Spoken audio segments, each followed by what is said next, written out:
Now, I would like to continue in our journey in Acts, because there was a profound moment that I can almost say it is a champagne moment for God. Because the birth of the church is also associated with the introduction of his bride.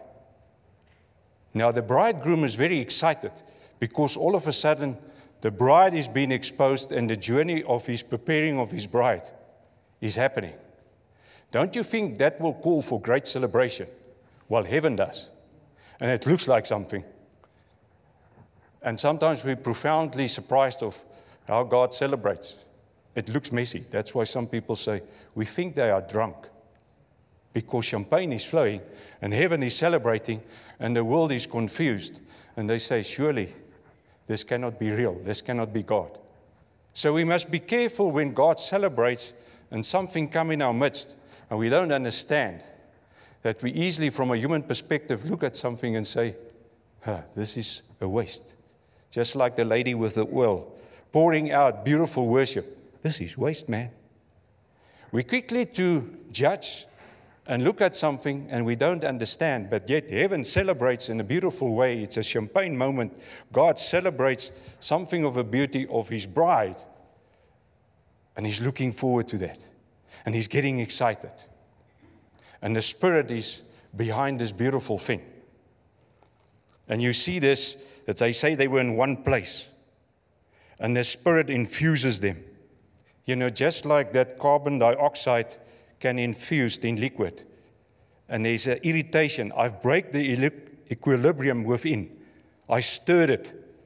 There was a stirring in the heavens because, as Isaiah 64 says, that you will render the heavens and come down. God came down with his Spirit and there was a manifestation.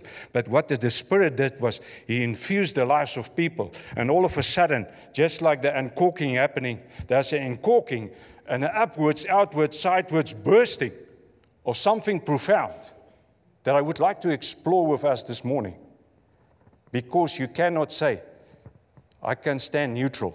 I can be the same. I really want to challenge you this morning and say, what is happening with your worship? What is happening with your worship? Either you do it, or are you giving it away, or you're doing worship. Because where the Spirit of God is, there's truly a profoundness of celebration of the goodness of God. We cannot be silenced anymore. Otherwise, we don't celebrate as God has planned for us. But let me read, just to give you the context again, and see it in what we've already shared this morning. The champagne moment of heaven amongst the church, the birth of the church and the people. Acts 2 from verse 4 to 13. It says, all of them were filled with the Holy Spirit and began to speak in other tongues as the Spirit enabled them.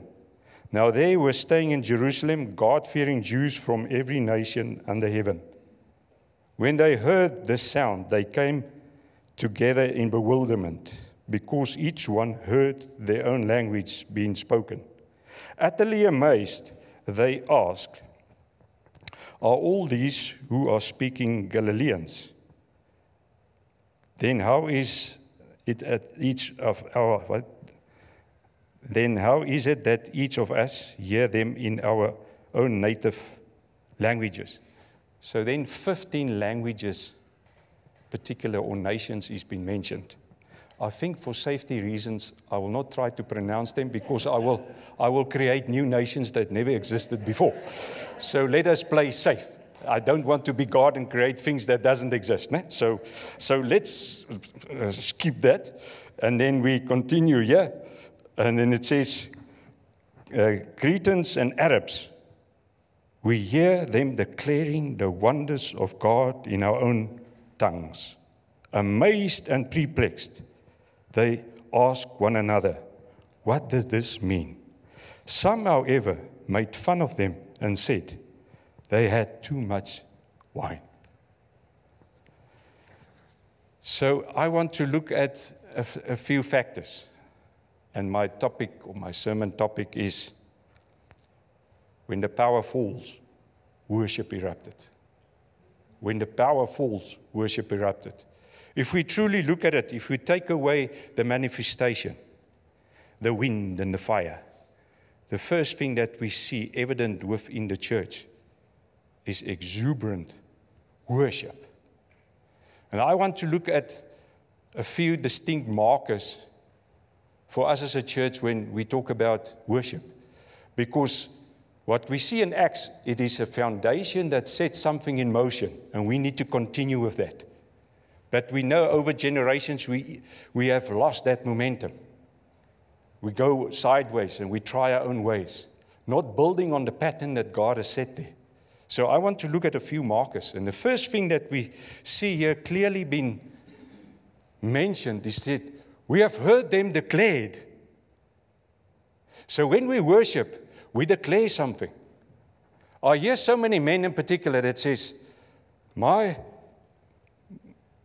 things about God and religion is a private matter. It's personal. Yes and no. I find no evidence in Scripture that at some point you can always divert back. It's just personal, and I can keep it small. I can keep it within. It's just a matter for me. And in a sense, you are silent. You're not vocal. You're not communicating it. If you look at Scripture constantly, even in Psalms, there's a powerful, urgent thing that we have to declare and proclaim and make known and tell what we've done this morning. We cannot be silenced.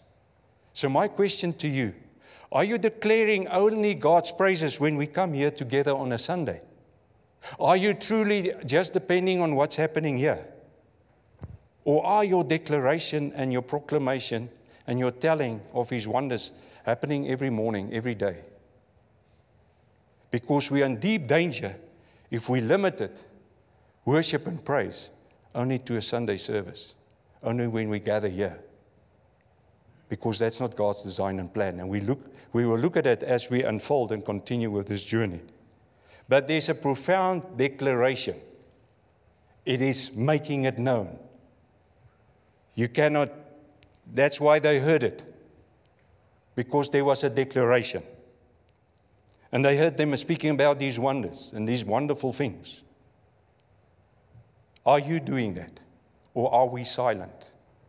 Has the enemy intimidating us that we have become a whisper in the presence of brokenness and darkness? Have you become silent when God says, like a trumpet call, let it be heard, that there is hope and good news, and Jesus is coming, and Jesus is present? Or have we been silent in the midst of the presence of the world that cries out for authentic worshipers in their presence? So what we see here is a worship service before the nations.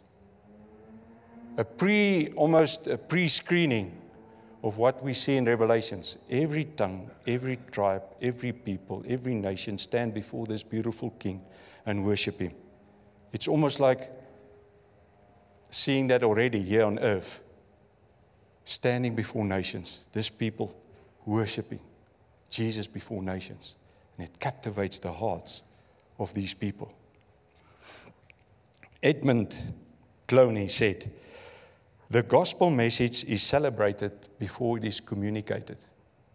Now, I don't want to make a rule about it, but there's quite significant evidence in scriptures where it first are being celebrated before it is communicated. And that's a beautiful thing. That's why many times people will ask, but why do you first sing songs before you preach the word? Exactly that. There is this beautiful celebration, inviting the presence of God. Lord, fill this space. You are welcome, Lord. We want to see you. And then the word comes and it almost emphasizes what God has already prepared hearts for, to receive what He's doing. I mean, do you know that about 2 or 3 weeks ago, somebody here in this service was saved through worship? I was in Mozambique where I've seen a Sangoma come to curse in worship, being convicted, saved. People being set free in a service, in worship. People being liberated. Because why? Because there's this profound declaration and the wonder and the invitation, God, be great amongst us.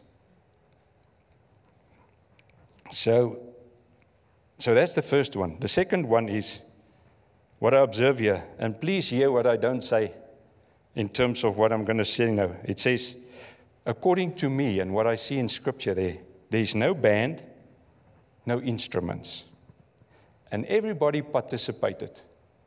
There was no spectators. Think about it, 120 people. I don't know how it worked. 120 people in some sort of working together. At least 15 languages are being heard declaring God's praises. I'm not sure if it was confusion. How will you find out between, let's say, us gather, and all of a sudden there's 15 different languages clearly being heard by people on the outside, and they run because they know this is something of a uniqueness. But everybody had to participate. If it was only one or two, the impact and the echoing of that worship would have not been the same. So 120 people infused by the life, exploding power and energy of God, explode with worship. People being drawn here because everybody played a part. Nobody spectated. Everybody contributed, and they were bubbling forth of what God is doing and what God is saying, because there's an interaction from heaven to earth, breaking open into their hearts. They experienced God in a new way. They were not interested in that people. All of a sudden, they see Jesus in a total new perspective. But there was no instrument. There was no band. Are you depending on this band to worship? Are you depending on something else to worship? Because worship is a love language. It's not an instrument language. I've seen numerous times, even in our Nelspruit congregation, where the guy that's leading the worship, all of a sudden, something breaks in his instrument. And God has challenged many of them and said, put aside that because it became your crutch. I want you to worship from your heart. So trust me, put that aside and just bring your heart. And lead this worship from the heart, not from the instrument. And I'm not saying anything against instruments. But if we have to rely on instruments to take us to worship, let's say we couldn't play instruments today. Was there no worship? It's a question that we have to ask. Can we worship without them? Can I worship in my place where I work, where it's tough? Because that's what God is calling us to.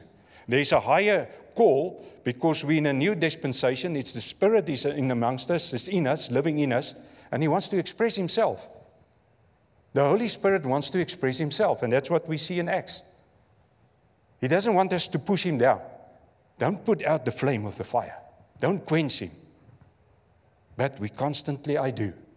Constantly I quenched Him, I pushed Him, and I do what I want because I'm in control. But He truly wants to express. God wants to express Him. Greater is He that is in you than he that is in the world. And the world needs to hear, who is this great one in you? But we don't allow Him to live in and through us. There's a roar in us that Sabi needs to hear.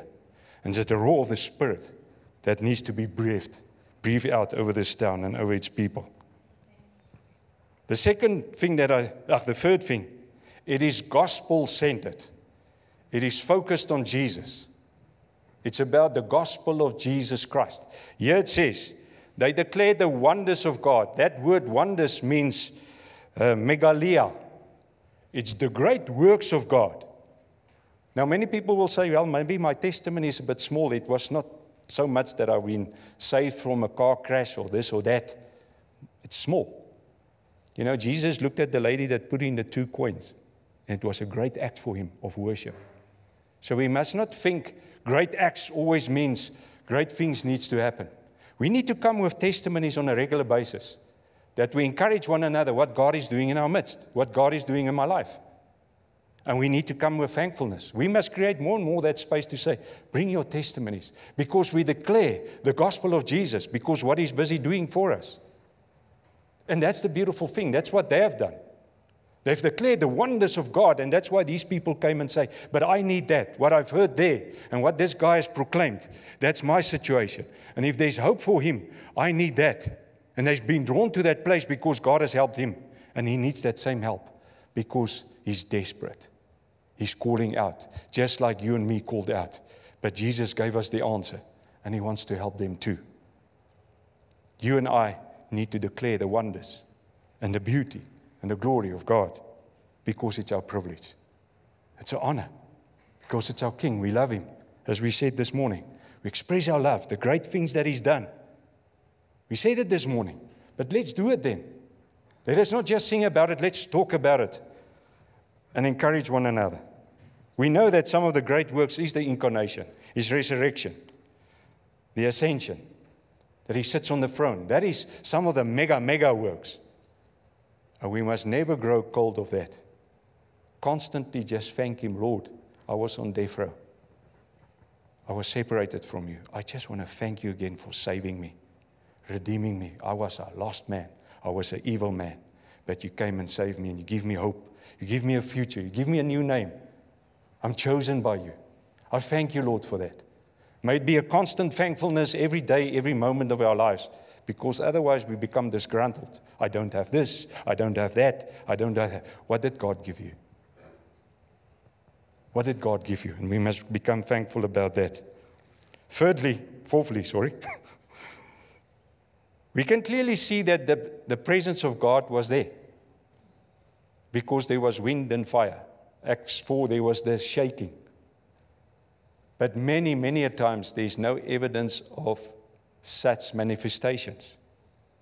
There's just a deep conviction, God's peace, God's presence within our hearts, within our midst. Many times it's not with manifestations. It can be, but many a times, my own experience, it's hugely challenging when there is manifestations. And people are confused, and they keep their focus of Jesus, and all of a sudden they wonder about all these things. And they focus not on what God is busy doing in their midst, because God was doing here something in their midst. And even Peter had to correct the unbelievers to say, it's not about the wind, it's not about the fire. It's about this God that has come to save you. And they were cut to the heart. 3,000 added because of a beautiful worship moment. Let our worship rise to that level, that people in your midst will be saved because of your worship, your adoration. We must never underestimate your worship. And I think we do. And I do. And I speak to myself. It says here in Acts 1 Corinthians 14, verse 25, the secrets of his heart would be revealed. And so, falling on his face, he will worship God, explaining, God is really amongst you. We didn't do anything besides worshiping him, honoring him, be authentic, be real. And that is drawing them to say, we can see God is real. Because what you do and how you do it speaks to us. He had just drawn us to this place. There in your office, when it's going tough, start to praise him, thank him, worshiping him. Because most of those guys has got a desperate need for some hope, for some life, for some purpose, for some authenticness. And we can bring it.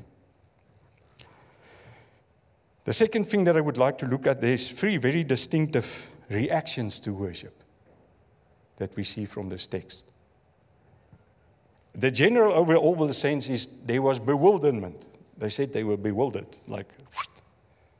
But then there's three categories being mentioned that I quickly would like to look at. The first one is utterly amazed.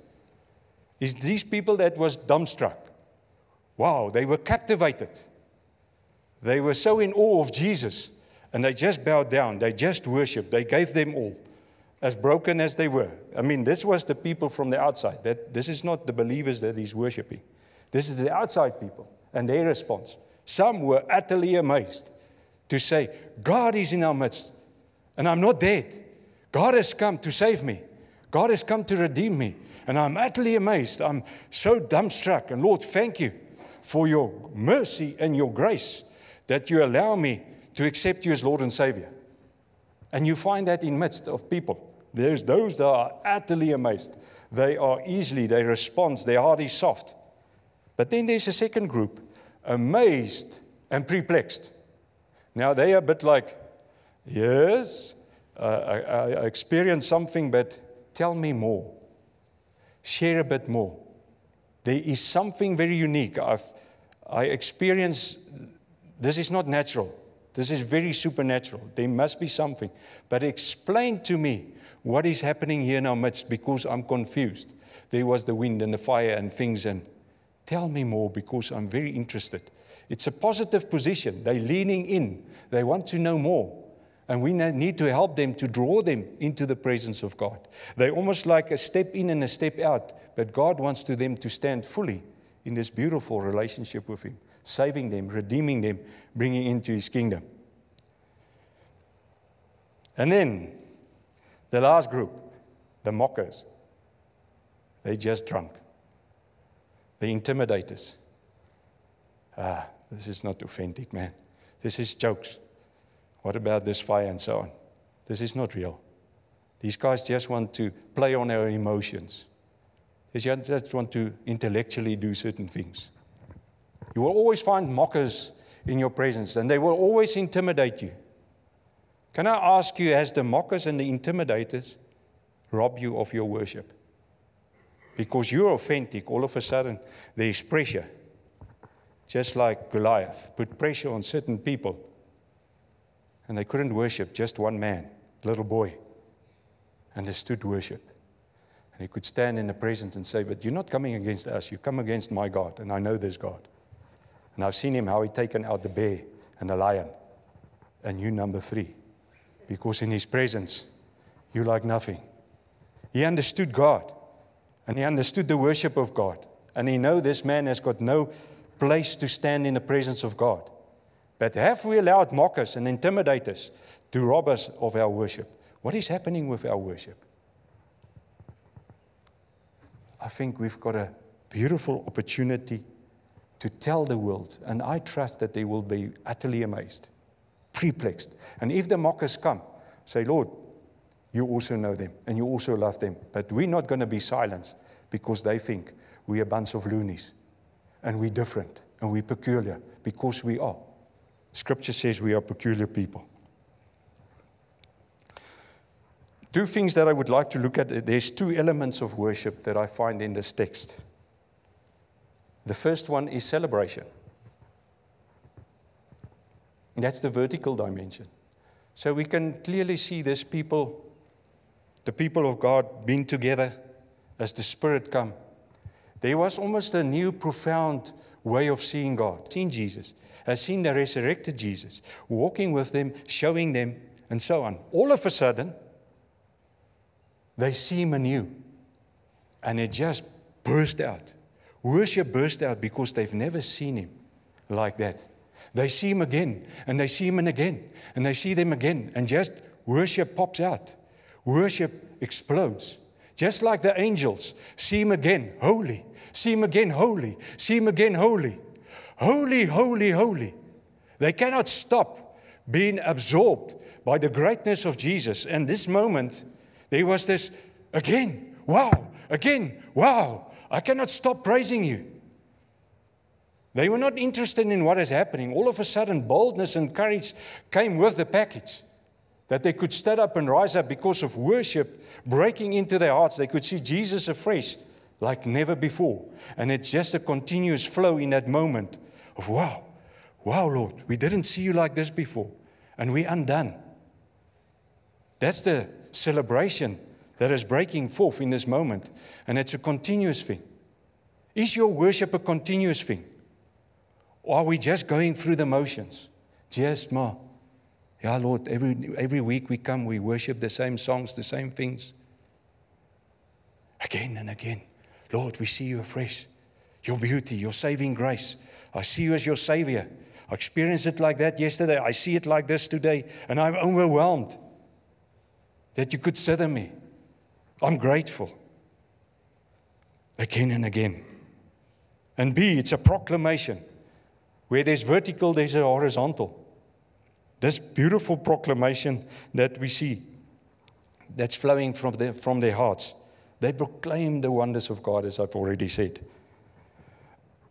And they don't allow to be distracted. You know, they were so profoundly continuing to proclaim, to say, we cannot be silent about this. It's a beautiful thing.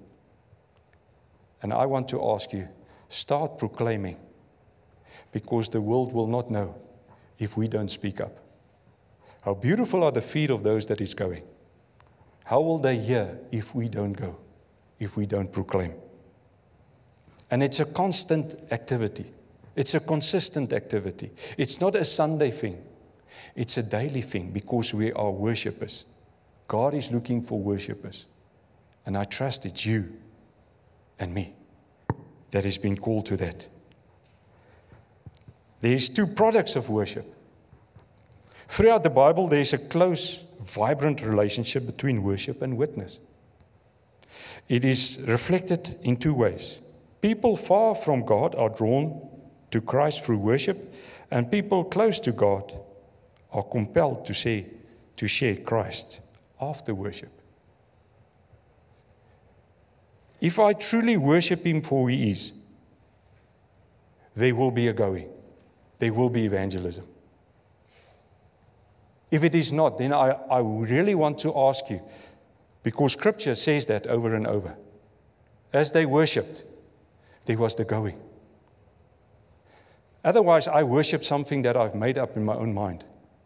Because if I'm unwilling to go, then I wonder how I worship and I see Him. Because everybody that sees Him wants to go. Because He's a going God. He sends His Son. And that's how He sends us. So spiritual lost people are drawn to Christ through worship.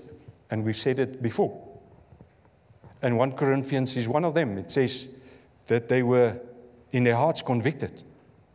But you know, John 12:32 says, "As for me, I'm lifted up from earth, and I will draw all men to myself." Who must lift Jesus up? I know that context is also about Him being crucified. But who's lifting up Jesus? We're lifting up. We praise Him. We are the people that says, "Lord, be lifted up." There's a constant song, "Be lifted up. Be lifted higher. Be glorified." We are the ones that makes Him known, that lifts Him up for the broken world, because they don't see Him as lifted up. But we, in our worship and who we are as worshipers, we lift Him up. We glorify Him. We praise Him. And they've been drawn to that because they never seen Jesus being lifted up. And all of a sudden they can see Jesus. And that draws them. And there's hope.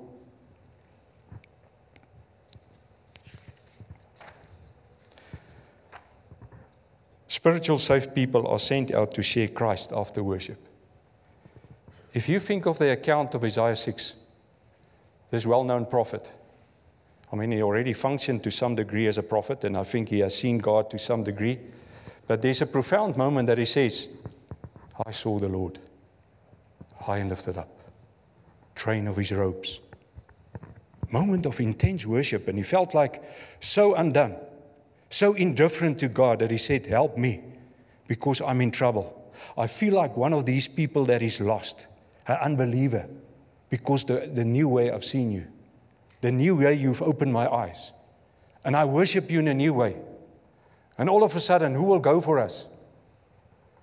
Out of celebration comes sending out. You cannot worship this King, and He's not sending us out. Are you going out? Are your worship propelling you to go out? Or are we still comfortable? Is our worship still keep us in this place where we're comfortable? I cannot see it in Scripture. I really want to challenge myself and you to say, if you really worship this King for who He is, they will come. Who will go for us? Who will they send? If you think about Matthew 28 from 16 to 20, it came out of a place of worship. It says this, 11 disciples were drawn up to the mountains, and as they see Him, they worship Him. And out of the worship, God says, all authority has been given to me. Go into all the nations. Worship, witness. Worship, go. You cannot separate. They are friends. Are we truly worshiping for who He is? Or are we worshiping at all? Because if I'm not going, I'm wondering what I'm worshiping. That is what this asked me. This is what challenged me. This is what Acts are saying. If I truly worship Him for who He is, I will be I will be a witness, I will be out there. I cannot stay here, because then I worship something different, indifferent from who He is. But let's look at a case study, just to close off. Totally different in one way from what we've experienced. Here, a group of people together, beautiful moment. This is Paul and Silas, and you already know where I'm going. But the case study, let me read it. Acts 16, 22 to 32. And I will stop here and there. The crowd joined in the attack against Paul and Silas, and the magistrates ordered them to be stripped and beaten with rods.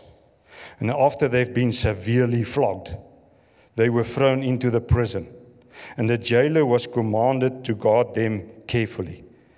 When they received these orders, they were put in the inner cells and fastened their feet in the stock.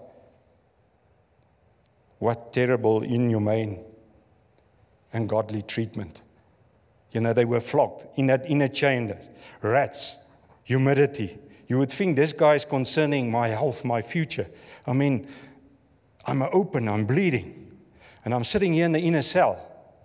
Surely his mind must be full of that. How can I survive this? How can I make this, Silas? What did we do wrong? I mean, clearly, this is not good treatment from obeying the Lord. But let's continue. About midnight, not early in the morning or midday, at midnight. Are you experiencing midnight? Because it's not an easy time. And many of us sometimes had midnight moments. Paul and Silas were praying and singing hymns to God. And the other prisoners were listening to them. Suddenly, there was a violent earthquake that the foundations of the prison were shaken. At once, all of the prison doors flew open, and everyone's chains came loose.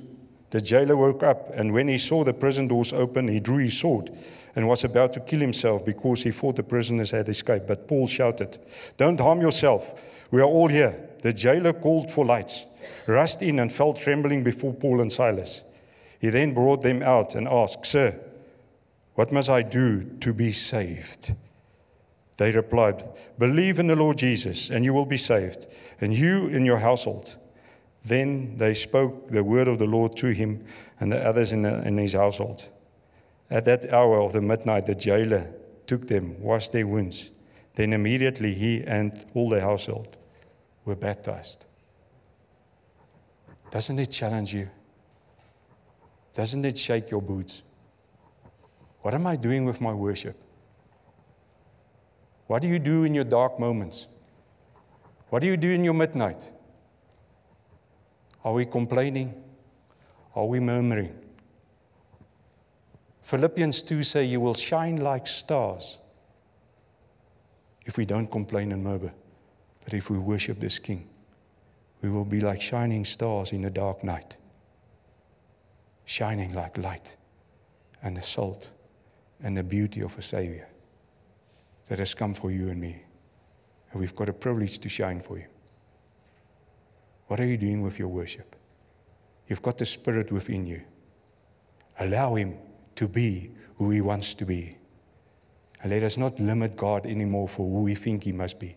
Don't worship a God that we've manufactured. Worship a God that is truly on the throne and that it's a going God.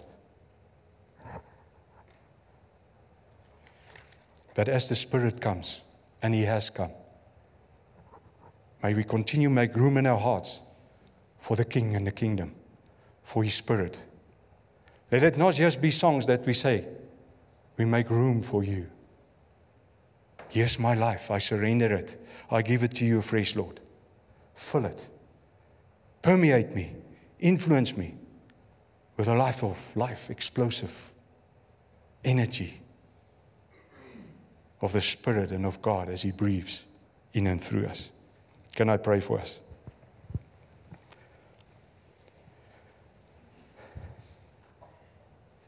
Lord, I'm hugely challenged.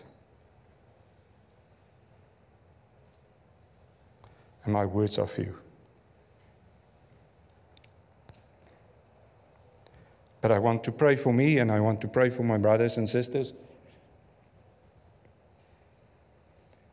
that we truly will rise up as worshipers, that we will become the people that you've called us to be, that what we see today in your scripture will ignite something fresh in our midst. We want to welcome your presence.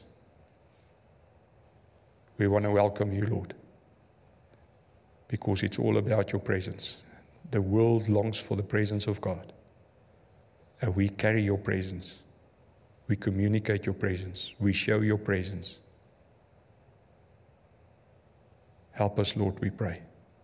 May we truly become, as the word says, the Father seeking worship that will worship you in spirit and in truth. May we be authentic.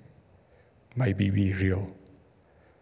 May we be worshippers day in and day out. Incense arise in day and night constantly, because you are worthy of it all. You are worthy of all our worship. We give you afresh our hearts, our minds, our soul, and our strength. You are worthy of it all, Lord. And we praise your name. Thank you, Lord. Bless your name.